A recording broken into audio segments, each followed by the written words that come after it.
Hey, hello.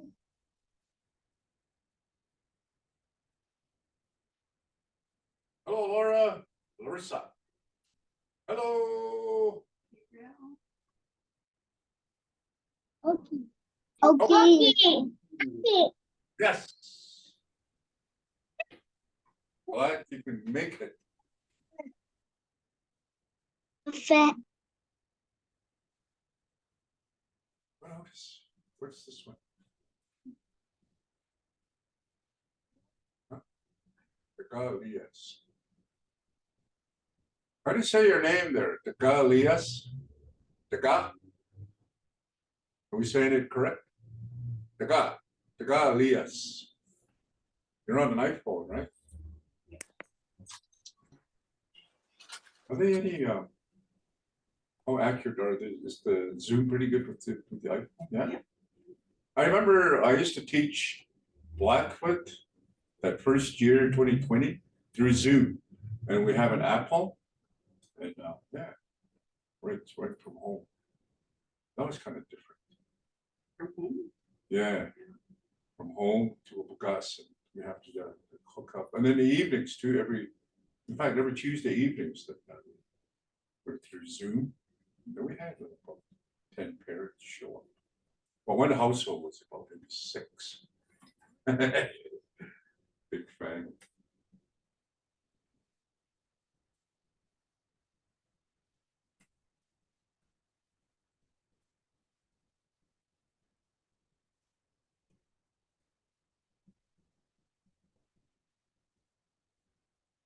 Is it the same?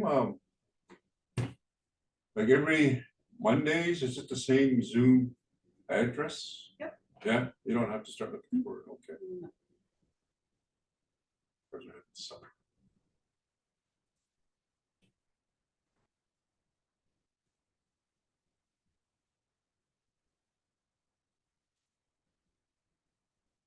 No. Yes.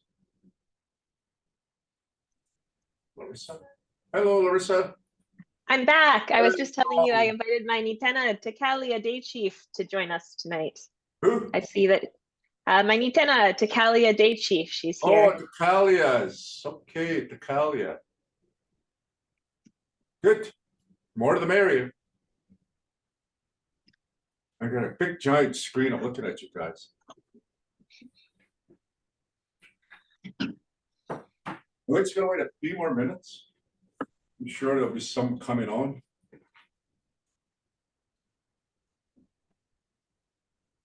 Did the camera ever actually, like, did the meeting start working on Wednesday at all? I gave up and went to bed.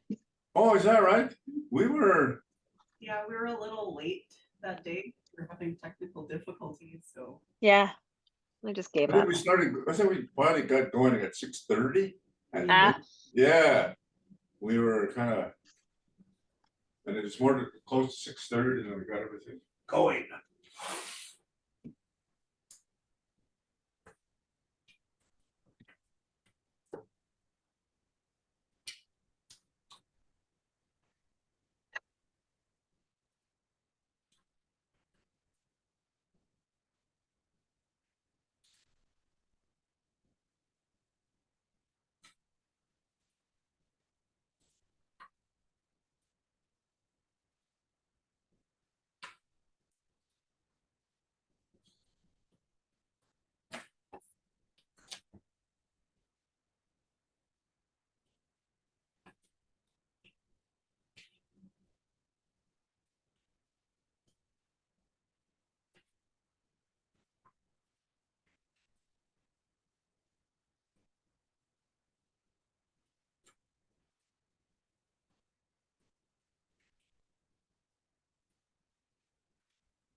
All right, we're going to do lots and lots of animals.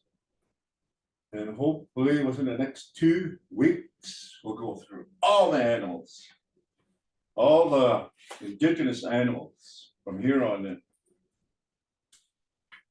You weren't here for the animals, right? We started doing animals.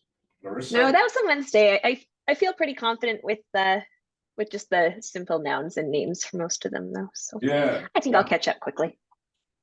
We'll go through it really quick before we move on to.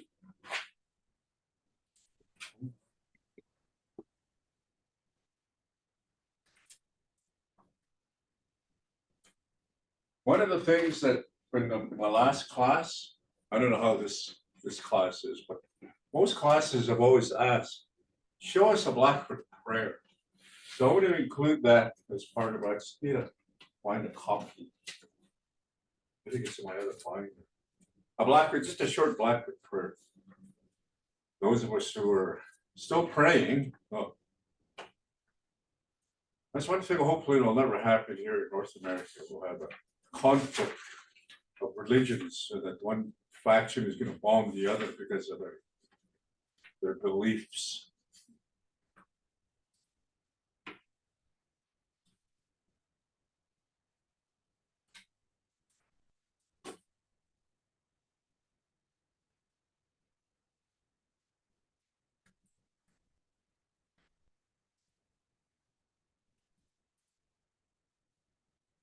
One of the stories that was told to me, you know how most tribes, they live in a community, right? And within the communities, and they have to sort of figure out who would be the leadership, how the camp would maintain itself, how is there going to be people to defend the camps and so forth and that. And we've lived in communities for hundreds and hundreds of years, right? And we'll talk about those things and that, but we have values that we live by.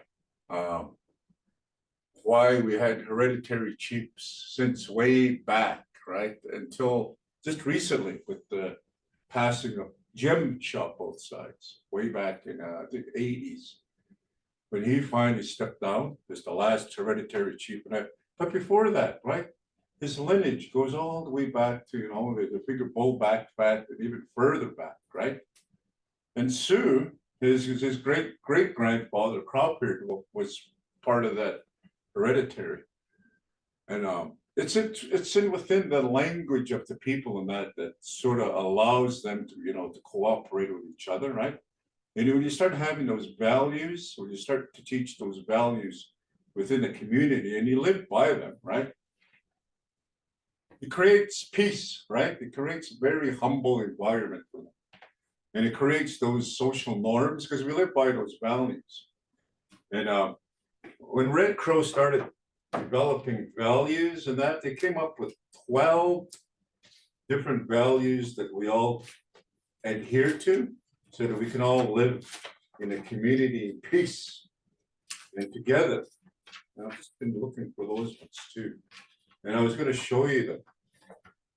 Like tonight, we'll just go through them really quick, because I think we need to come to understand how is it that through all the years and that the chiefs remained hereditary. There was never any, in a sense, that an overthrow, a coup, to say that, let's I really don't like the leadership that's happening. Let's take over and have a coup, right? So here they are. I want to share them with you tonight before we go into it. Just really quick. Yeah. There's we're going to send these out. There's 11 very, very, very important values that we live by. And those values and that, when you start to adapt and adopt them as part of your lifestyle, your everyday lifestyle, so you start to think about, all those years and that, when you think about the language of the people and that, you think about North America, okay? They say, okay, North America was discovered at this time by, Jacques Cartier, over on this side in Quebec, and that they founded the the city of Montreal and so forth, right?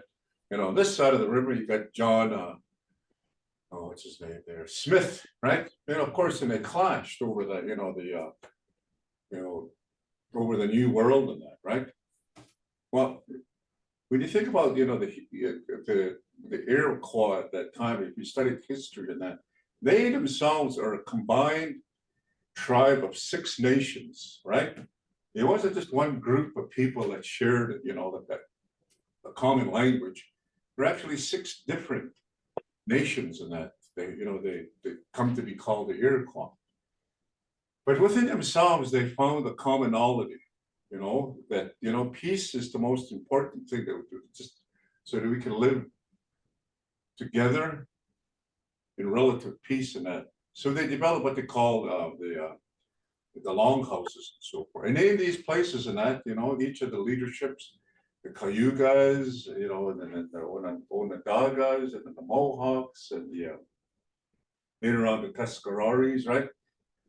They come together and then they think, let's just have peace. Let's have peace and that. So they lived on these values, and out of these values and that, and then, of course, through the observations of some of the leadership of the Americas, watching, that's why they call them noble savages and that, because we thought that we couldn't govern ourselves and that we were a people of non-government, non-values and that. So we're going to share these. Stu's going to, and we'll go over these. And when you start to live in these values and that, you start to think of, within the language of the people and that there's no such word for overthrow. We don't have a word for revolution, right? We don't have those words in that. We don't have the words impeachment within our language in that, right? So when they have those coups and that, and they want to stay away from the governments and so forth, so they have a revolution. The French, of course, had a revolution, and the most important one here in North America was the American Revolution, right? They didn't want the crown anymore. Right here in southern Alberta was a group of people that had a hereditary chief going way, way, way back to the 1700s. And if you ever visit the Chief Shop Both Sides building, that's in Stanoff, they call it, not after Jim, but his dad, Shot Both Sides. Means he was shot on both sides, right? And if you go up on top of the stairs and that, and if you go to the into the lobby area before, you'll see a picture, and it starts off just like a winter come. It starts off in the middle. They go way back to Bull Backfat. And the actual picture of that is a replica of George Gatlin's painting when he came in here in the 1700s. And he actually drew Bull Backfat, right? Stomach cirrhosis. And then he drew him in this fashion and that. All the chiefs, hereditary in that. And they, somewhere along the line of that, they adopted, the voting system, so to speak, right? But at that time, Jim Shop Both Sides was always by a landslide, except that one term back in 62, 64, when then Rufus Goodstriker was in there. But we went right back to Jim until he decided to retire back in 91. And Roy Fox became the chief. And that was the end of the hereditary right there. And that was the bloodline of all the chiefs going way back to the 1700s and that, right? That's almost like 200 years of hereditary leadership. So that system worked for us, right? And, it allowed for the people there to live in peace. They relied on the community itself. The community as a whole and that was better for each individual. It wasn't an individualism, so to speak, of that, right? It was collectively the whole community, right? So decisions were based on how is it better for our community? Is it going to benefit our community and so forth? A prime example of how the community came together was this pandemic, right? When it started lifting, some of the restrictions that were happening in and around our community, the Bloods, Ghana, we just continued with our masking and that because we were more concerned about the overall well-being of our community, which included elderly, the sick, the children, everybody, collectively in that, right? So, they went beyond when those restrictions were open, right? Hey, let's go to Tommy Guns and so forth, get our hair done. But we continued those things because the leadership decided, which was Roy Bott, said, no, we need to continue. And we did, nobody said anything. There wasn't say, oh, that's a bad decision. And now what about me? Collectively, those ideologies are still intact, for the community. So let's go over them really quick. Did you get them? Oh, do that? Yep. Okay. I just sent you. All right. So these are the values that everybody shared within our communities, and that this is for the betterment of our communities.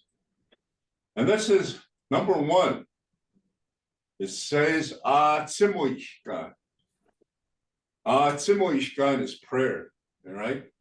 When you say Tsimuishkan, automatically in that you think about the Western style of Tsimuishkan, because this is how I was taught in residential school. Right? You fold your hands like this in front of you, with the pews, and you kneel down and you pray, right? So part of those values were already with us already. There was prayer, right? Meaning that, the people of the 1700s, 1800s, and so forth, over the time period, there was prayer already within these communities, right? These camps, and you call them societies, or like bundles, right? But those bundles, they were used for, of course, with prayer, right? So those whole ideologies, when they started coming into this area with the churches, they started establishing, the Catholic Church and so forth, and that we were able to relate to them. They have spirituality too.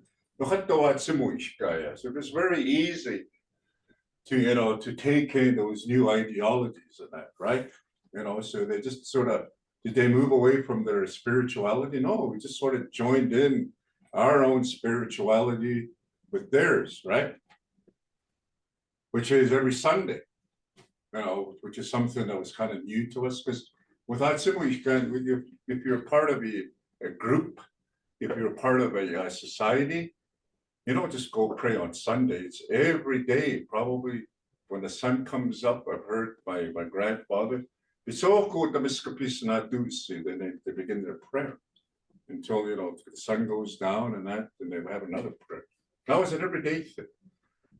So we adapted quite well. So Atsimuishkan, very big part of our values as Nitsitapi, as Ghana. And we still celebrate those things. There are still people out there that are taking part in those societies and are continuing, right? Every day when they get up in the mornings, as soon as the sun comes up, right? And they pray when it's the end of the day. And then within their prayers, if you listen to them, and that they're talking about the community, right? Everything that they say, and that they're talking about how the community can come together, so that some of the bad things that are happening to the community, not within themselves, but their family and the extended family and the community. And within their prayers, they ask for the leadership, the chief and council, and that for their decision making, to continue their hard work and so forth, right? Very positive. But for the most part, the prayers are community based, right? Very community based. So Atsimuishkan was something that's always been that. So I say it, Atsimuishkan. Go like that if you have to. Atsimuishkan, right? So that was one of the values that was very, very important within the, those communities, right? And they put it at number one red crew in that. So it was probably one of the most important values that they had, right? Tsimuishkan, right? And if you go to the buffalo jumps and that, they have a buffalo stone ceremony and that, so that, so the people, not the individual, so that the people in that would, have some subsistence, have some good old hamburgers, steaks, tongue, and ribs and so forth, right? So any questions on that? Tsimuishkan, right? values, very important. When you think about the history of the people and that, how is it that they were able to, live together in that, right? All these years and that living in teepees. When you go to a camp, if you see some of the old pictures of Blackfoot camps, Siksika, Guyana, you look through and into the valley and that, so go, who's their leader, right? And when you start to westernize, some of the communities, right? Here in particularly Lethbridge and that, who are the leaderships in that? Well, it's pretty easy to, you go to City Hall, there it is, right? Great big house. When you go to Ottawa, you figure, okay, where's the leadership for the feds, like all across Canada? Well, you got a great, big, long parliament building and that. So those ideologies and that were much different than the Western style of thought of their leadership, right? And the leaders, going back to Bull Backbed, lived right amongst the camps, right? You can't distinguish from one person, if a visitor were to come to a camp. Well, where's the chief? Doesn't he have the biggest TP and that? No. He was very much part of the community. And it was said through the stories that some of our chiefs took part in some of our ceremonies. Red Crow may have been in Amska, and so forth and that. They may have been bundle owners of some sort, right? Because when you look at some of the literature that was written at the time of Treaty 7, some of the memoirs that were written by the people that were there, right? In the valley, where all the Blackfoot scan had begun when they were camped there, they were saying they were powwowing. Oh, there was big powwows, there was drumming, there was a lot of, and then they themselves, were trying to intimidate the people by shooting their cannons and that, we got lots of, but they themselves and they just collectively said, well, we'll just continue with our Tsimuishka throughout the night. So they must have been doing ceremony, right? Tsimuishka. So that was big. That was a very big part of it. They must have been asking for guidance and that, right? Because they were making some very big decisions and that for the community, right? The whole community, so forth and that. So there must have been lots and lots of prayer through that night amongst themselves. Okay. Julius, could you say it again really slowly? I'm Tsimuishka. Muish. Tsimuishka. Muish. Muish. Muish. Thank you. Muish. That MOI is moi. Moishka. Tsimuishka. Where is that like shh? No, it's a guttural. Oh, it's that. Guttural. Oh, the Yeah. Yeah. at Tsimuishka. Yeah, Tsimuishka. And it's right in the middle of the word. I know sometimes if you don't have, okay. Tsimuishka. You know what that really means is spirituality. Somebody will say it's prayer. Yes, Tsimuishka, but it's almost like you're in a state of oneness with the creator or sabbatical. You're acting almost in the sense that, when you're praying and that there's no other outside sound in that. You're completely, in that state of prayer. Right? That's what that means. So there was lots of that, right? And we relied probably that we still do amongst the, Ghana especially, that we still have akukats and say Sundance, but it doesn't really, give full meaning to it. And that akukatsin is a word we've been using for years and years. What that means, akukatsin, is two arc camps like this. There's an arc on this side, on the southern side, and there's another arc camp, and there's a east and there's a west door. That's what that means. Akuka, ak. When there's a bend in the an arc in a river, akta, right? Akukats, the two arc camps together like that. And we know what that means. Akukatsin means that there's ceremony. There's going to be ceremony happening in that. So over the years, I'm not too sure who wrote Sundance. So they're having Sundance.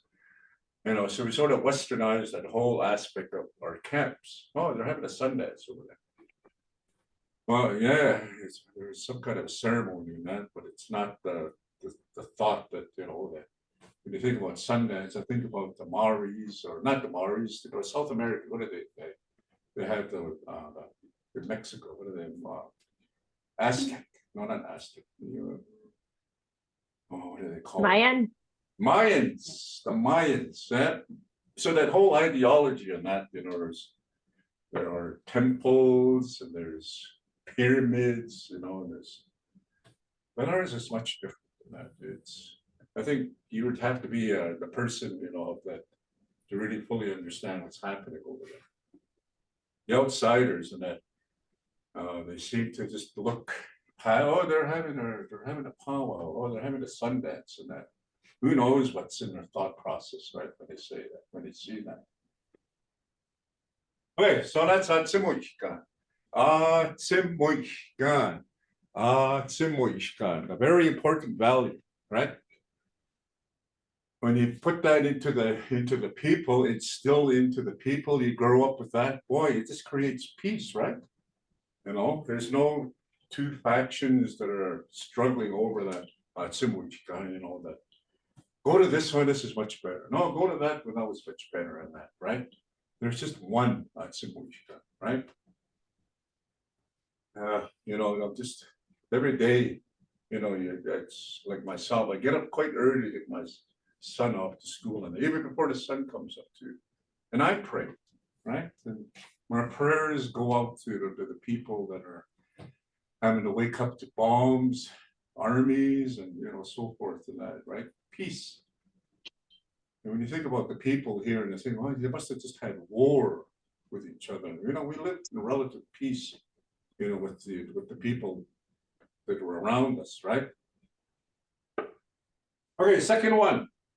Now this is going to be a little bit easier than the first one. This is called Gimmabibitsin. Gimmabibitsin. Yeah, Gimmabibitsin is, wasn't there a film? A documentary, a film that was done by Alaya Tailfeathers? That's what it was called. What's her name? She's Esther Tailfeathers' daughter. Amaya? Am I saying it right? Norma. Anybody out there? Amaya? Well, this film is called Gimmabibitsin, and actually it premiered at the Sundance Film Festival. And later on, it was for free over at the Movie Mill. And what it talks about is individuals who are struggling with addictions, right? It follow two individuals, their path. And Gimmabibitsin is just that merciful to others, regardless of their, you know, there was just no suffering in these camps and so forth and that, right? Nobody went hungry, right? Nobody went without. And if a child was all of a sudden orphaned by, you know, with the diseases that were coming in, they were taken in by family members. Very merciful, right? And you hear that lots of that. Like even my grandfather, Weasel Moccasin, Dan, he was actually adopted by Weasel Moccasin because both his parents, biological parents, somehow got sick somewhere, and then he was left an orphan.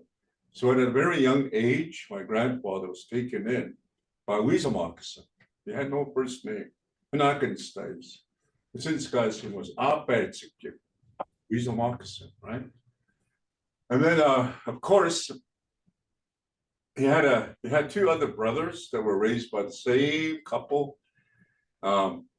His brother was Pete Weasel Moccasin, and Pete, same thing, and that they were probably his biological brothers and sisters, and that were actually, you know, they were taken by other groups and that. So he was actually a chief boy. And then a third one was my uncle there. His name is Donald Big Swallow. So the three of them, right?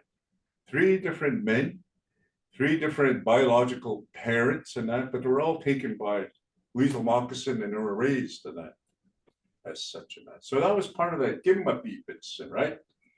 Nobody nobody really had, to starve, or any child didn't have to grow up in in an environment that was, like a group home, right? Everybody had a parent and that. And these parents and that, they lived by Gimmapi, says when they took in these children, it was their own. They were taken as their own, and that they were very much loved. They were provided for, and that. And they had nothing but good stories about my grandfather. His raising, right? By Weasel Moccasin. And I often wonder too about his biological, because he was raised in an area where my homestead is, in old agency. But he was saying, well, his biological family are actually from the Suitapi, in the area we call Laverne. And his close relatives over there are actually Berishin Bone, that old lady, that old lady. Anyways, those were some of his close relatives that are riders too. So, like they were actually, oh, there it is. Empathy. Yeah, empathy, merciful to others. Yeah. No, that's her name, Ella Maya. Yeah, Ella Maya. If you ever have a chance, and I think you can actually watch that on the YouTube. Yeah, if you go onto the YouTube, look at that. It's a very, very, very informative. It really talks about that whole Gimmapi bits in that, right? I think it's also available on Amazon Prime Video. Yeah, Amazon Prime Video. So if you have Amazon Prime, I think that's what it's called. The meaning of empathy, Gimmapi bits. It's by Ella Maya Feathers. It's about a 45-minute, almost like a docudrama, and it talks about individuals. They follow these two individuals in that. And I know the guy too. In fact, I might have went to school with him at the residential school. May have. But yeah, Gimmapi, it's another one, number 2, right? Very important within that. And this one here, number 3, we're going to move on to number 3, but we're going to review them. Number 3 is Enak Gutsi Sini. Enak Gutsi Sini. What does that mean? Respectful for others. Enak Gutsi Sini, which also means you respect leadership. I think Gabriel has a. What's that? Gabriel, do you have a question? Who has a question? Gabriel, you got your hand up. I see a hand. You have to unmute. Where are you? I think my kid hit. How do I put my hand down? Sorry. Oh, okay.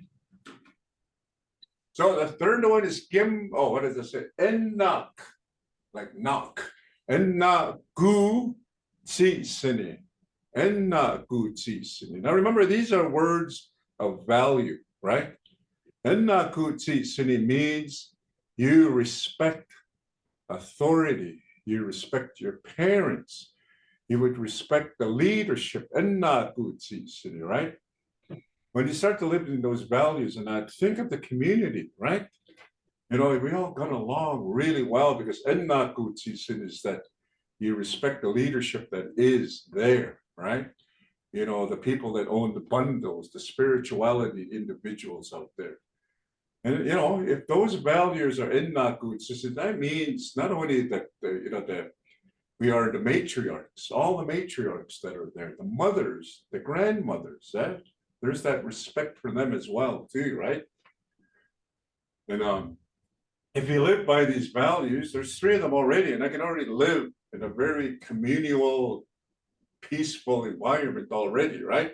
Because I'm going to be respected as an individual, in the community. I'm quite older than a lot of my friends and that, right?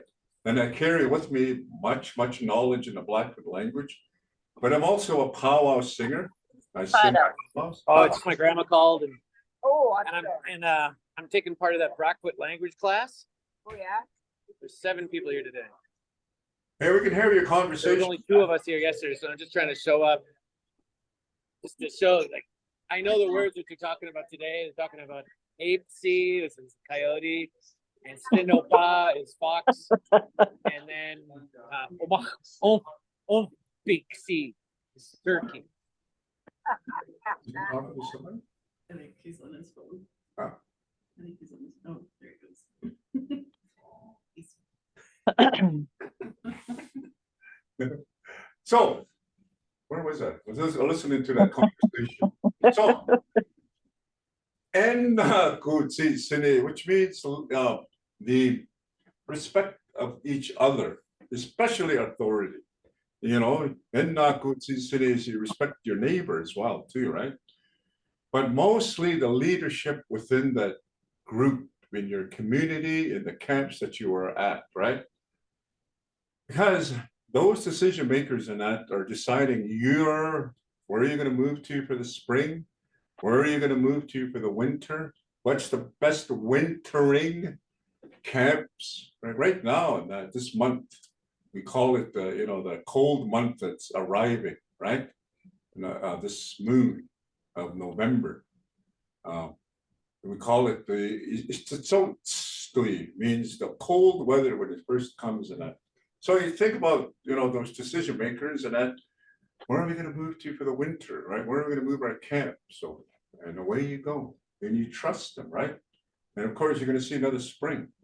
And the people that are spiritual, that they're praying that, winter's coming, you're asking for subsistence for all the people, so no children are left behind, or the elderly, you're going to make it for another winter. In fact, when somebody asks you, how old are you? They're asking you in Blackfoot, how many winters are you? Right? So it's just how many winters are you? So that's something within our language in that, right? How many winters are you? Right? So those winters were very, in a sense, you count those winters and that. So I'm 64. I've had 64 winters. This winter right now will be my 65th winter. So I'm up there. I'll be collecting from Trudeau. Is that the Prime Minister? Yeah. Yeah, Trudeau. Yeah. Did anybody figure out who the mayor is in Lethbridge? Anybody know? The Nina? Yeah. The last mayor I know was Spearman. But anyways, okay. So in good city. So that's those values, right? Very, very important. Who's this?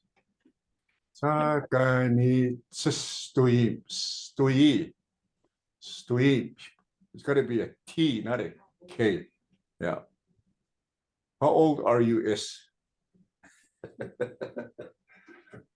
Yeah, so they talk about how old are you, they'll figure, oh no, how many winters, they don't say how old you are, they say how many winters are. Oh, Blaine Higgin, hygiene. Higgin, not hygiene. Higgin, Blaine Higgin. That's the mayor, the Nina. Nina, understand, what's in Scott, some Blaine Higgin. So, then good. See, so we're gonna go to the next one is Ich bebucht.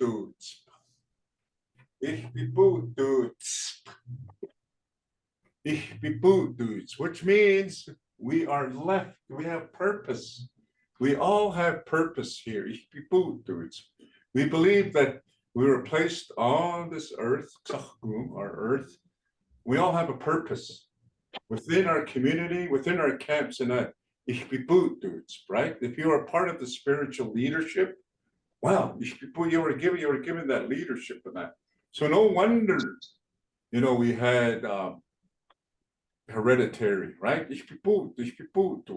Right? They were given, that was their purpose. They were given that purpose to lead in that, right? And we're always looking for those leaderships in that. Story has it, when Jim shot both sides, the last of the hereditary chiefs, when he stepped down and finally decided, okay, I'm going to retire, within themselves, they talked. And then Chief Jim shot both sides, he pointed to Roy Fox. This is my choice. If anybody wants to be the next leader, Nina, this would be my choice. And there was no secret word went out into the community that Jim had selected Roy to be the next head chief and that. So when he retired, of course, we all went to the polls. And what happened? We trusted that, right? And we thought, why there's our leader right now. And they voted him in by a landslide. And he was our chief for years and years and years and years until he decided to step down himself. And then, of course, that was probably the first time where there was no hereditary, because when you think about the hereditary ships in that, the leader of the time would suggest that select a person that best suits for, the leader of that. And, and if you believe and that's what you value, wow, hey, I'm going to try very hard in my role as a leader, right? Because, we believe that we have a purpose for being here. Then Roy and those leaderships before that and that, they believed in that value. Okay, I was put here purposely to be a suit. Yep. Yep. Oh, sorry, I should have just sent that privately to Sue. I can see everything you guys are talking about me. No, I'm just kidding.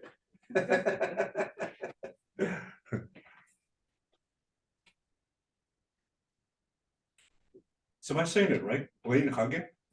Hagen. I'm pretty sure it's Hagen. Hagen? Not hygiene or Hagen? Or Pretty sure it's what they going to school and that, especially residential school, we just have one language, absolute. Our Blackfoot does not have a gray side, right? There's no gray area in Blackfoot. There's no profanity. There's no middle ground. Blackfoot is either right or wrong in that, right? It's always absolute. It's an absolute language in that, right? There's no gray areas. Whereas in the Western, there's lots of gray areas in that. There's a here, here in after and so forth and that. I can never use the there, right? The THEY apostrophe RE there. And there's the THERE there. And then the THEIR there, right? There, and then there. I always get smart. That's not how you use there. And then there's night. There's the night, and there's the night that's shining on him. Am I right, Mr. Right? Okay, so ich dudes. Number 5, and this is something that they came up with, the academics and the elders, is Nitsitapi Sini. Nitsitapi Sini means to be indigenous. It says here to be Blackfoot, but it means to be indigenous. Remember, Nitsitapi is a word that we refer to all indigenous groups across Canada. The Mohawks are Nitsitapi, right? The Navajo are Nitsitapi. That's how we describe these people in that overall, Nitsitapi. So based on their appearance, if we went to go visit them, then we start to give them names based on their culture and that. But collectively, Nitsitapi, the real people, the true people of their land, right? So, the Dakotas and the Dakotas, we call them Nitsitapi. They are of their land, right? They are the true people of their land. But we call them Gaispa, the people who were part their hair in the middle, right here, right smack in the middle. Gaispa. So based on the culture, that's what we call them. But Nitsitapi Sini is to be indigenous, your culture, adopt your culture, and that. To be Nitsitapi, you live by the values, right? Atsemoikan, Gimapi Pitsin, Enagutsi Sini, right? Dudes. That's part of Nitsitapi Sini, is living in those values. When you live in those values and that, the system of government, right? The system of child rearing, the system of marriage, it's all works, right? It's just true to those words, and I just have to live by it. Just give me 1 minute. 1 second. Place is coming done.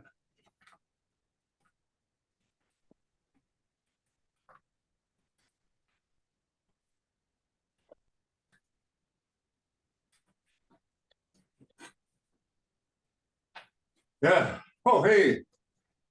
Larissa, cold. Look like you're in a fancy day. It's got a shawl. Keep my arms up. Yeah. So That's Italian style.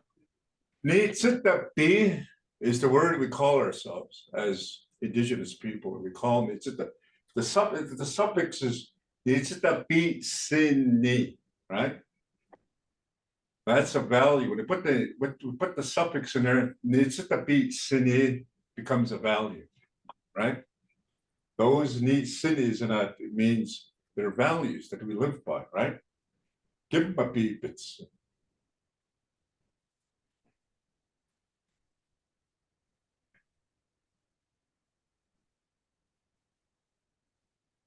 Number 6 is a very long one. Existuitsabad the beats sin, right? Which means you're able to take tasks independently in that, right? So over the years in that, you say existui means that you don't have to be asked, right? Existui, yibad the beats sin, right? Yibad the beats sin in that existuitsabad the beats, meaning you're able to perform tasks without being told. These are your jobs, right? Always refer back to your job description. Always refer back to the manual in that. But over the years in that community living in that, if you were part of a warrior society, it's already embedded in you, right? It's the piece, and you live by those values. So therefore, you independently live those values all the time, right? And if you're a leadership, if you're a part of the leadership in that, well, you were given the tasks of being a leader in that. So independently, you would always decide not for yourself. Your decision making is always going to be for the whole community. And our community now, the blood reserve is like 15,000. So you can imagine, some of the tasks that are asked of our leadership in that, right? And you got the spiritual leaders, and also too, as parents, right? Oh, it's bad to be open that. We don't have to be told your role as a dad, right?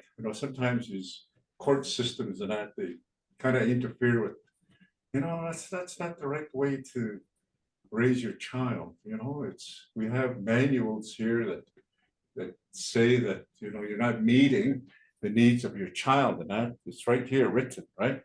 And you start to look at yourself as a dad. What do you mean on that? But back in the days and that, over the years of observations within the camps and that, you come to understand when you become a dad, then you just play that role, right? You were given that role of a dad without having to look at the manual, without having to look over your back and that. Maybe the child welfare is looking down my back now, right?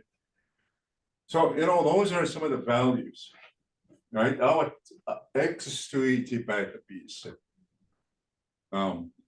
just trying to think of some of the people that really came up with these values, and that the first person that came to mind at Red Crow, these were actually developed by Red Crow Community College. I don't think any of these people are here, but I'm thinking of Rosie Red Crow. It was one of them. Another Blackwater, what was his name? What's his name again? Blackwater. He's an old fellow. What's his name? Help me out, Sue. Blackwater. That's Rosie's son, by Blackwater. I can picture him. But yeah, like these guys were very instrumental in that. Rosie Day Ryder was another one of them that came together.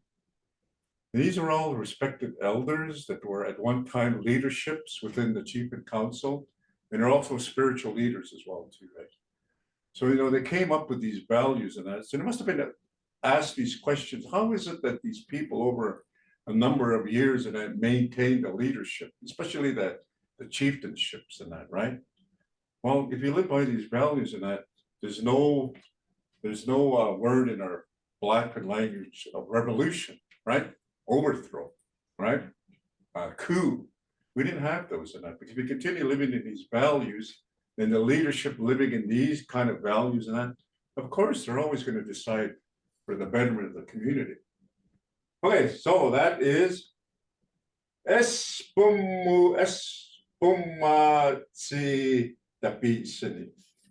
Espumatsi Tapisini, which means help others, right? Espuma ni Tapisini. Boy, that's a tongue twister. If you don't speak the language often enough, and all you do is speak English, you go back to Blackfoot. It's very, it's very tongue-tied, and you really have to practice your dialogue.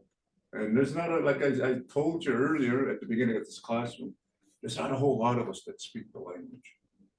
Far and far, like today, over the weekend, that was just so wonderful over the weekend. And that I went to my sister's wedding, and in the wedding, we had, of course, the reception, and in the reception area were Blackfoot language speakers, and I was looking for them. There's one. I went over there and I just started talking Blackfoot. Man, that was just such a wonderful.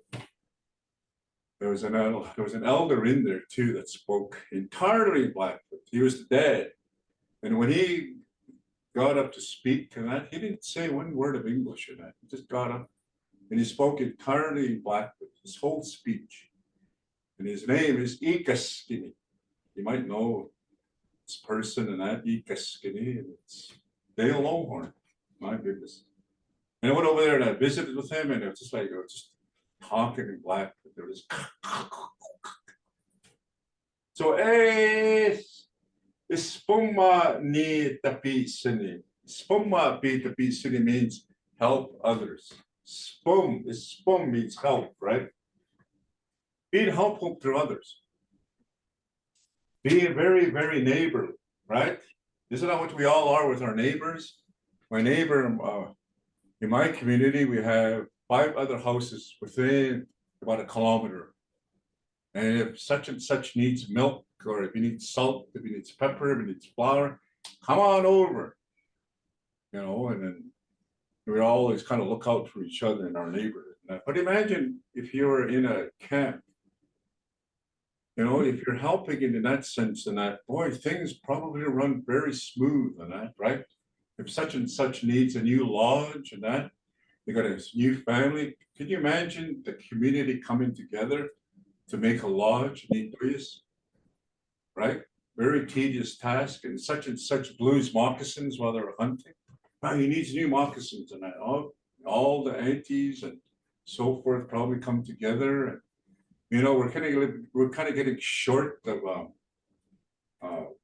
buffalo meat, and it's winter time.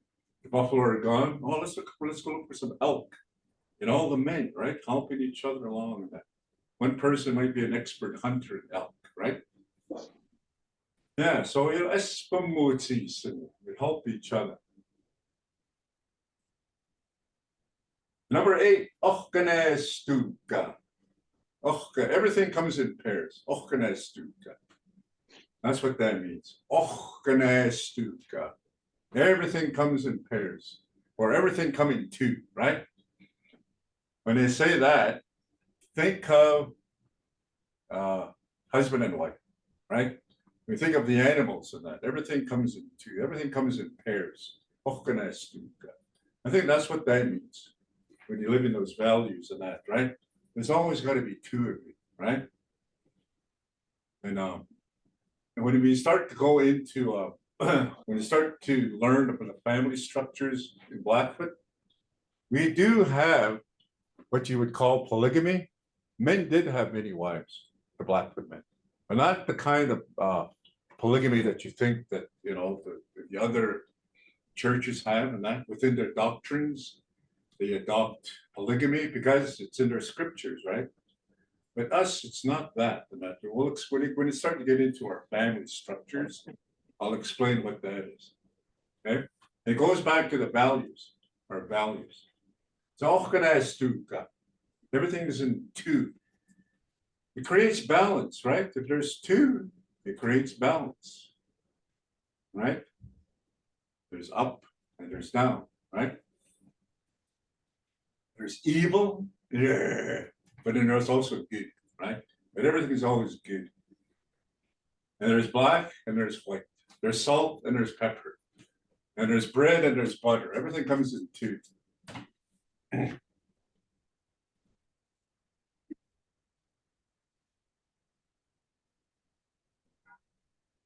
Now this one here, number 9, I'm trying to read it. Ich kenne Ich kenne Okay, I know what that means. Ich kenne means all what that person's knowledge, right?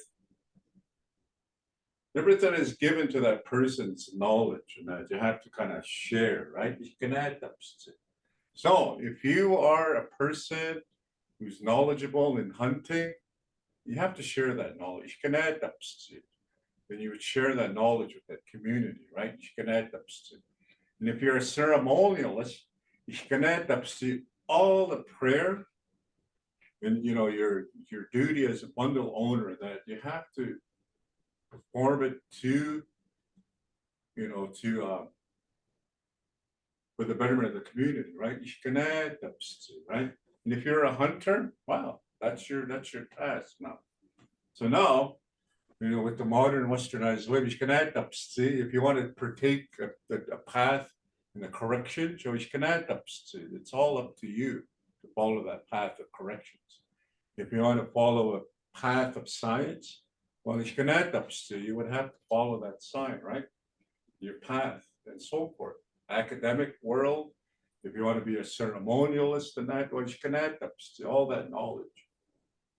It's really up to you to use that knowledge. You have to use that knowledge.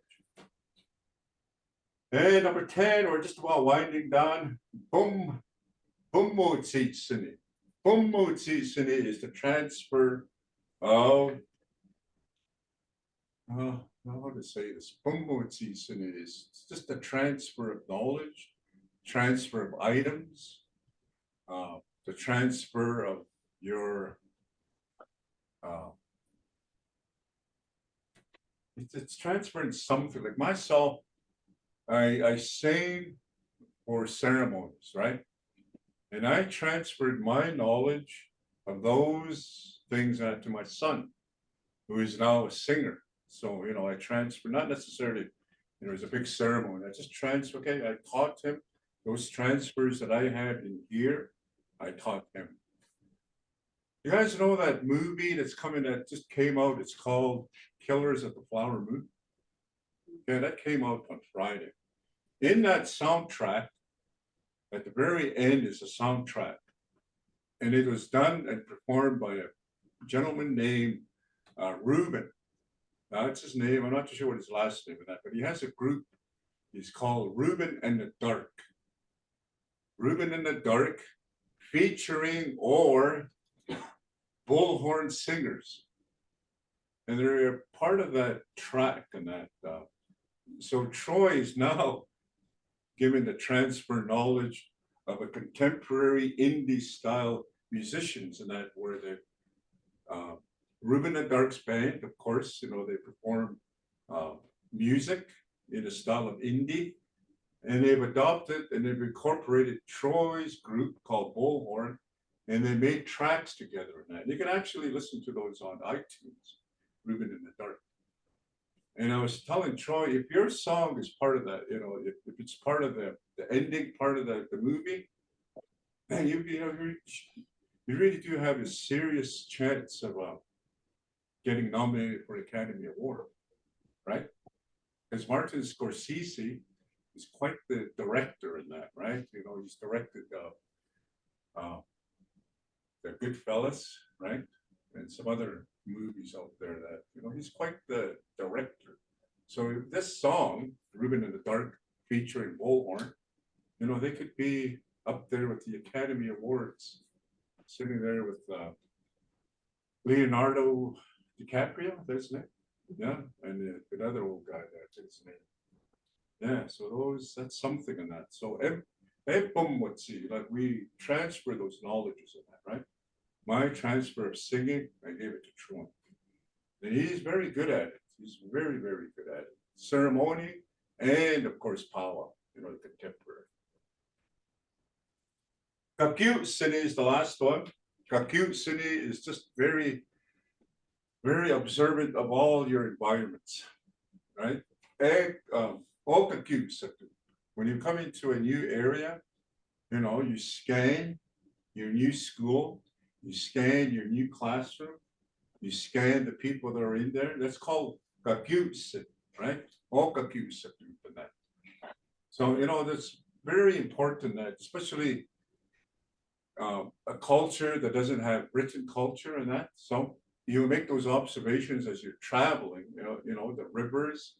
So you map out through your, you know, your head and that, and you make those observations and that with the rocks and the rivers and the valleys, right? And you give them names, right? Like Medicine Hat, right? Saam. There's stories behind that, right? Moose Jaw, right? Swift Current, you know, those places were given Blackfoot names of some sort. And the Rock, right? Okotoks now. Okakuse, the Mohkins, you know, the area that's now Calgary, we call it Mohkins, you know, the Elbow River. So Okakuse, we're very, very, very, in the sense, observant, right? We learn from our environment and that, right? We learn, you know, how to use the buffalo, right? Okakuse. I read somewhere in some book that there was over 1,000 ways to use the buffalo, the entire buffalo, right from the hoofs to its horns, right? And the internal structures of the buffalo. Through, you know, just through observation, being aware of and learn these tasks and so forth, right? Never cross the river during the springtime because, you know, the spring melt, right? The calendar moons indicate movement, right? What kind of a moon is it? And that is it hunting moon? Is it the berry moon and so forth? And that the flower blossom moon? All those things we're going to teach you. So those are 11 values. So when you live by these values, oh my goodness, wouldn't we all be? Well, we are. I think it's too bad to be of every day that I wake up with the sun coming up. I have plenty in my home. I have warmth in my house, and that my grandkids and my kids are okay. My son got on the bus this morning, and I pray that he's going to ride the bus. His journey is going to be narrow and straight all the way there, and he's going to come home, right? Those were the prayers that we had. And merciful, right? Give him a beat, and good seeds, right? Right? When you believe that you were placed here for a purpose of that, well, you know, you start to really believe in yourself. You know, oh my goodness, but I've been given a task and that. You start to feel good about yourself and that your self-esteem, right? Boy, oh boy. You know, you start to look at some of the YouTube and how to better yourself, you know, physically, you know, you want to be a muscle guy, you want to wear Gucci clothes, and you want to wear Michael Jordans. That's something that we value, and that's materialistic. Holistically, right? As a person, collectively, as a community, you live by these values, and that nobody in your community is going to be left behind. All right, we're always going to be moving forward. We're always going to be seeing another season, another winter. So let's pause there. Any questions? I know that's a lot. We'll go through them again. We're going to go through them right throughout the. But I thought I'd give you those values that we live by. Very different values, right? They're communal. They're very, in a sense, these values allowed us to live community-wise. Okay, let me just take a little drink of water. Get out your animals, and we'll go through your animals really quick. From last week, and then we'll introduce our new animals. for this today.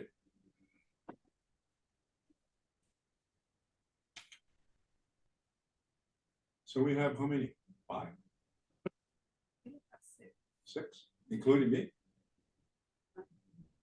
Not including me.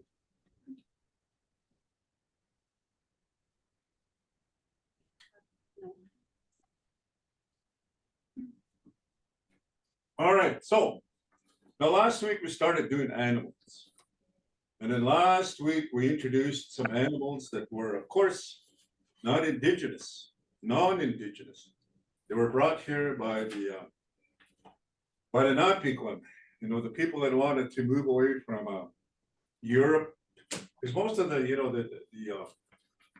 the people who came in here were English descent, right, from England, the non-people. So we're going to go through them really quick. We talked about these animals, the description. We talked about the history of them. This is one of the animals that were introduced by, of course, the Spanish came into North America and it was through the indigenous people of the South. Through, you know, they must have captured this horse and started making its way into what do we call southern Alberta, into Montana. Bonacomita, the horse. Okay, Bonacomita means elk dog. Elk dog. So when they see this animal coming from the, you know, over the hills and that, they were very unfamiliar with this animal. They've never seen an animal like it. Non-indigenous, right?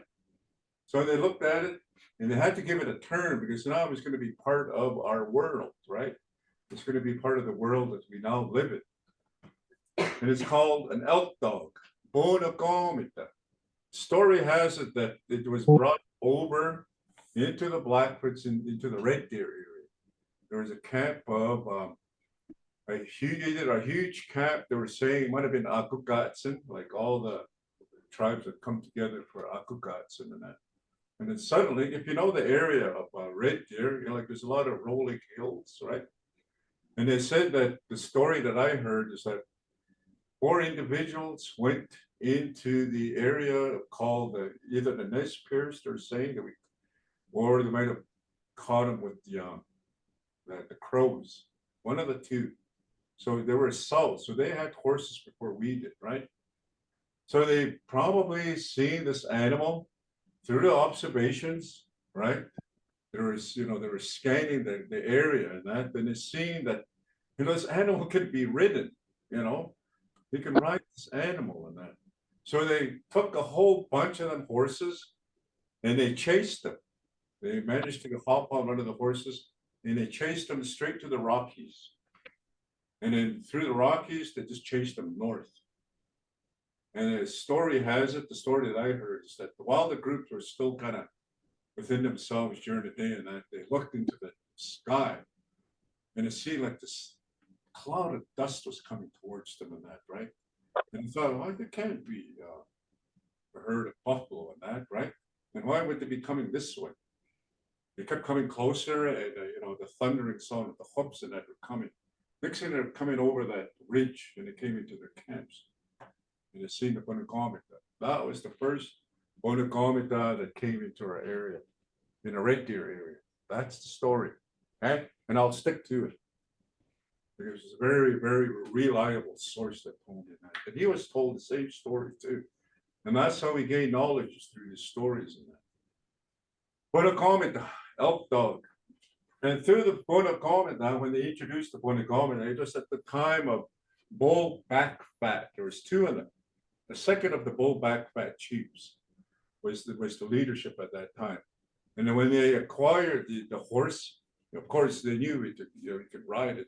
That's how we expanded our territory.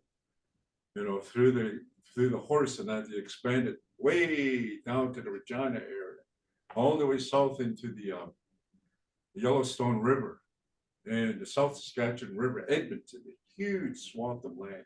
Through the horse, we're able to expand our area. Bull back fat. And if you wish to know how he looks, there is the original painting of him now sits at the Smithsonian. The Smithsonian, what do they call that museum? I actually went there. Of North American Indian, they call it, or Smithsonian, and it's in there, the original painting. And they have a copy of it there. It's in our building. And it's quite it's got like paint right. It almost looks like it's a hand like that paint. And his hair and that. It looks really neat. And the second of the animal that was brought over, it's part of your daily diet, is the aputskina. Aputskina. Brought over by, of course, the ranchers. They wanted to establish ranches and so forth. With the Bunagomita, of course, it helped them to herd cattle, the cows. Aputskina means white horns. So they must have had the red Angus, right? They all have white horns and that. And that's what they see. They made an observation, and they see that they can adapt to the weather here. That they're cows, eh? So there are lots of prairie grass for them. So they brought over Aputskina, with the disappearance of the buffalo and that. So we now had to adapt to a new kind of beef, right? The cow, right? We started eating the cow now, Aputskina. And then, of course, along with them, they started establishing farms and ranches and so forth.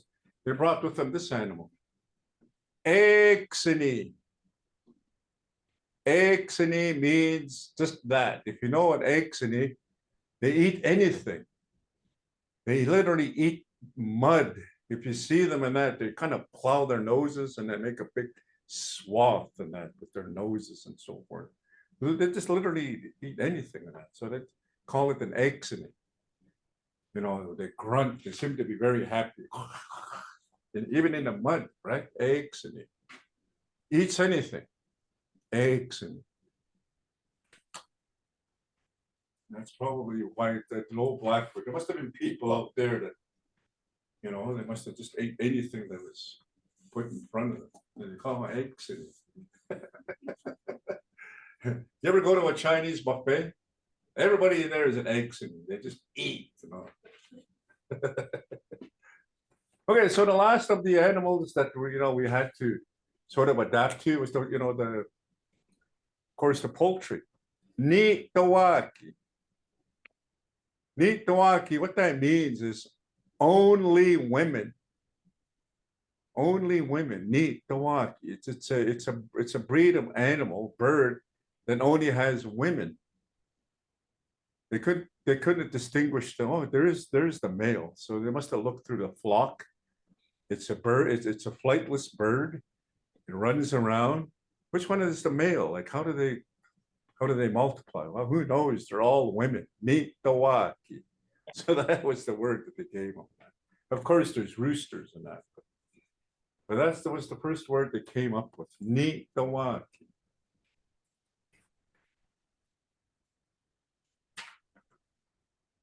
And with them, they had pets. They wanted to bring their pets too. And along with their pets that live in their houses and that to bos. That's what that is, a bos. Non-indigenous, the cats are kind of responsible for the indigenous birds and that. They're kind of responsible for sort of depleting the indigenous bird populations and that. Bos. It's almost like an apex predator. There's nothing that can stop this animal. They'll go in there, they'll just kill a whole bunch of birds. Unless you have this animal. So along with them too, they brought with them their pets. Imita. Imita, of course, is a dog. Okay. So a little bit of a quick story on this. We talked about this kind of extensively last week, and then you say, well, wasn't there imitas here during the days of the dog before the horse came? And that, of course, they called it the dog days, right? They used the dog as a way of travel. Like you see pictures of tribe voices on animals that are dogs and that. Well, the word imita refers to the coyote, right? Those are the canines that they used in that. So, in order for yourself to have a dog, an imita, okay, the word imita, you would have to go and domesticate a coyote, go catch it in its den, bring it back to your camp, and then you have a relationship with that coyote, right?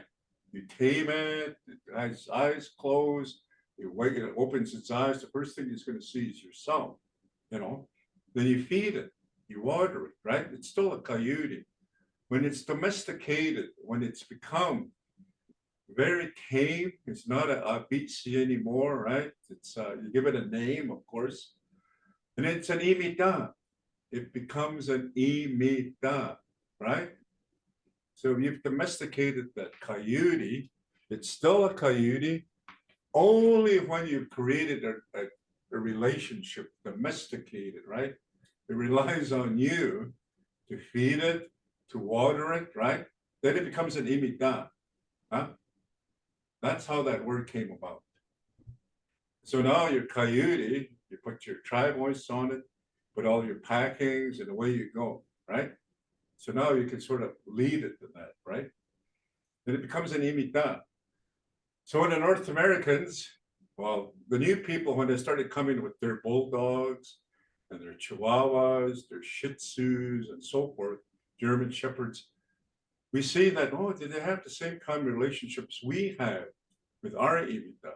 So therefore, we just gave all dog populations the name imita, because that imita relies on that person to go to Walmart to get some good old Alpo food, Purina, make sure it has clean water, right?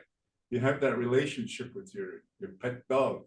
Imita, which is an old word we used when we domesticated the coyote. Huh? That word imita. It's not an imita yet until you've established some kind of domestic relationship with it, right? Understand the word now, imita, how it works? Okay. Lots and lots of imitas here. They're all imitas that are here. They're not indigenous, every one of them. So you see a dog out there, any dog population, especially our res dogs. There's lots of res dogs. It's just different breeds all mixed into one. Kind of like a Heinz 57, right?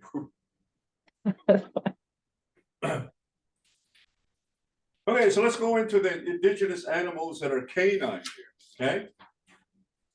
So the first one here, the very important animal in the days of the dog, and removing that before the horse came, this was the animal they used, a beatsy, okay? That's the animal that was used quite extensively in that. If you wish to have an imita, okay, it's quite a tedious task, right? You would have to look for a den, probably springtime. And then when you find that den, you're going to have to make sure that, you know, the mother or the dad or anybody that's the adult male is preoccupied somewhere so you can grab several of them, right? Bring them back to the camp. And then that would be your imita. Eh? You bring this animal back to your camp. You domesticate this animal. It depends on you to feed it because it's still a wild animal, right? It's in their blood to be a wild animal. So you no longer has to hunt. So you're going to breed this animal, or bring it back, and it's going to be your imita. Probably they bred them too, and that like they'll grab maybe one from this den and grab another from a different den, and then you would breed them probably. I don't know how that works, but these were the imitas, the abisi. I often wonder too in that because you know they talk about the days of the dog, right? I think, well, what kind of dogs did we have in that, right? And then until they started visiting the museums and reading books and looking at pictures, and there it was it was a coyote. Eh? There's stories of Napi and a coyote. They had some misadventures in that. Let me tell you a quick story here. If you look at the coyote, you guys have the colored copy of this? It's got a, or is it not? Look at its eyes. They're kind of almost gray, right? Very gray and glossy almost, right? If you look at the eyes in that, well, Nafi had come across these birds called nipomakis, right?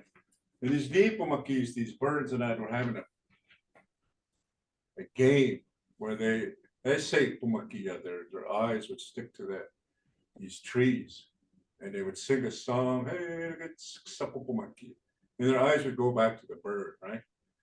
So Napi came across these birds. You know, Napi was one of those guys that didn't follow the rules. He didn't play by the rules. He had other rules that he had in that. So you don't be like Napi. Okay? He never had these values in that, right? Napi was just. Pardon me? Hello? Heather, have something? No, sorry, no. Oh, okay. So so the birds were playing. Hey, say pomaki, kidese pomaki. Their eyes would come out. Oh, what's the thing? What's pomaki? And then they come back to their eyes on the tree, right? So they as they were playing this game, Napi come across them. Hey, can I play with it? It looks like a really neat game. Yes, we'll teach you the song. So they taught Napi the song and how I say pomaki, kidese pomaki, right? And then they come out. And they come back in. And then the Nipomaki told Napi, you can only do that 3 times or 4 times. 4. If you go extend more than 4 times, and that your eyes are not going to come back. But it's Napi, right? They said it's such a fun game, and he did it the 5th time. But this time his eyes didn't come back, right? And if you go to the mountain, what are those trees called? That you can see Napi's eyes on them. Birch? Yeah, birch trees in that. So you see Napi's eyes on those birch trees. That was him. You see Napi's eyes all over there. Those are his eyes in that, because he didn't play by the rules. But Napi didn't have any eyes in there. As he was wandering about, he had no eyes. And he came across a wolf, a Nabisi, right? And somehow the Sabisi in that he was teasing Napi because Napi didn't have any eyes. He was hungry. This wolf, this coyote here, he had a really bad, he had gotten into a fight and he got chewed up on his 1 foot. It was starting to smell, right? He'd go up to Napi and he would just gently put his foot in front of Napi's face, right in front of his nose, just to tease him. It's just a bad smell, right? And then Napi thought, somebody's playing a trick with me. I can sense that because it comes and it goes. Just as that smell started, the coyote put his foot in front of Napi's face. He grabbed the coyote, wrestled him, and took his eyes off and put him in his. And that's why today, some of us, not all of us, very uncommon, you'll have api sapini, his white glossy eyes and that, right? Not too many of us have that. It's rare that you'll have these kind of like what they call it coyote eyes. You and I, we still have black, right? Most of us have black. Very rare that you see it. Oh, api sanapini. Very rare. Okay, so that was abisi. And if you really want a really good dog, if you want to have an imig dog that's just so powerful, you get this one, makui. Makui, of course, is a wolf. Is it possible? Yeah, it's possible because I've seen a picture of a Bigani, Skype Bigani woman. In front of her lodge was a wolf that stood almost to her shoulders or just underneath her armpits, a little old lady. And that wolf, the Makui was standing at such an attention that he wanted to be part of that picture. And that old lady is standing there like, come and steal from me, eh? A great big Makui. And there's last names of wolf right there. Norma, Makui Puka, wolf child. Yeah? Makui Puka. Wolf plum, Makui sa poop. Crow-haired wolf, right? Makui Stuki, I can't say it. Makui Stuki, crop-eared wolf. So that animal that has lots and lots of last names out there. Wolf child, wolf plume. What's another one? Wolf. wolf tail, maguyoch, so yes. Wolf, black wolf, sick. Is there a black wolf in that, right? Sick maguy. Or maguy, 6 in them. Yeah, so maguy. So those are our canines. One more. Indigenous to this area. Senopa, fox. Now, you say, did they use this animal for any purposes in that? No. I'm going to say this. This animal, of course, it's indigenous in that, but the Bloods, in particular, ceremonialists or anybody for that matter, they would never use this animal's skin. It was kind of taboo for them to use this animal as the skin of the pelt, right? The fox, only those individuals that take part in those ceremonies can explain why. Okay, Sinopa. And of course, there's last names, right? Huge family. Our Chief Roy Fox, Sinopa. So those are the canines, only 3 of them, right? All wild. 2 of them you can use as emita, right? The most common one was the abitsi, was the ones that we used mostly, right? Oh, wolf collar. There's another one there, Zach. Maguyokin, right there, with that kin around your neck. Wolf collar. What's another wolf? Well, of course, crop-eared wolf, very instrumental in the leadership in there. Now, any questions? We only got about 5 minutes, but we just went back to the non-indigenous animals. Very useful now, right? They're a very good part of your diet. That's why some of us are so overweight than that, because we eat too much KFC. Yeah. Need the walk, yeah, need the walk. And of course, eggs in it, that the pig. No non-indigenous, but as these animals come, as they're part of our as they're part of our lives, and that we as indigenous people, we have to give them names. We have to give definition to these new animals because they are part of our lives now, right? So, like a sheep, we call that and that it's something to do with their head, right? And it's part of our, the clothing that you wear now, right? The sheep with the wool. The pigeons, that's a non-indigenous animal too, in that. But we have doves. So these are gaku. They're part of the, the doves. Another bird that's kind of wild and non-indigenous, and you see them every day. You probably broke your windshield. It's the pheasant. Non-indigenous animal, just brought over by the Chinese when they were building the railroads, right? And we call those the Bisetsuki. If you look at the flight pattern of a pheasant, it's the same flight pattern as a kitoki. Very low to the ground. They don't fly high, very low. Why they fly low at that? Because there's predators up there. They love to eat them. So in the non-indigenous, we have to give them names, right? As they come, they're part of our lives and so forth. When I started teaching Blackfoot, I taught the kindergarten. Mr. Delaney, what do you call a hippopotamus? Well, we have to give it a name, right? Because they're part of the zoo. What do you call a giraffe? What do you call what do you call an elephant? We have to give them names because they are now part of the lives of our children, right? And they're non-indigenous, but we have to give them names, and that we have to give them some sort of a name so that they're part of the Blackfoot language in that. So you write up a book, oh, Susie went to the zoo, he's seeing a hippopotamus. So you ask him, water pig, Innuskasi, elephant, right? Sputsakinaki, long legs. That's the giraffe, not the long neck, but the long legs, Sputsakinaki. Yeah, so we have to give it. What about monkey? You call him moki. We just put it in Blackfoot. Monkey, moki. Yeah, that's how they came up with those things. So that is my spiel for today. We're going to continue with animals with antlers next week. We want to complete these animals, and because they're very important. They're part of our culture. They're part of the names. They're part of the calendar moons.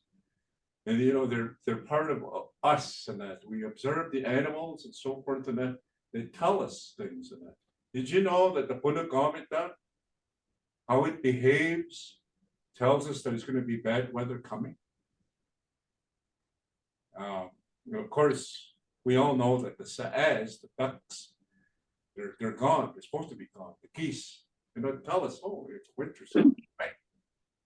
So animals tell us that they're very much part of our observatory world. We need to know their behaviors.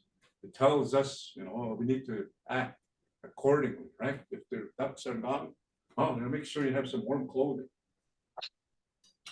Whereas us right now, November, you know, well, we're into October right now. So what are we getting prepared for? Do you have your Halloween costumes bought, right? Did you buy your turkey for Thanksgiving? Yeah? And now November's coming. Have you bought your snow boots? Have you bought your winter jackets? Right? Westernized and that. But back in the day, you know, it was a different kind of observations and that. And the animals are a very big part of that. So, thank you very much, everybody. I hope you enjoyed yourself. Tell 2 friends. They'll tell 2 friends. Sue's got the, it's always going to be the same address, same time, every Monday. I know we had a Wednesday, Blackfoot, because no, this is their boardroom right in here. They had to use this boardroom and that to make some decisions. And they decided we're going to keep having Blackfoot. Yay! So any questions before we sign off?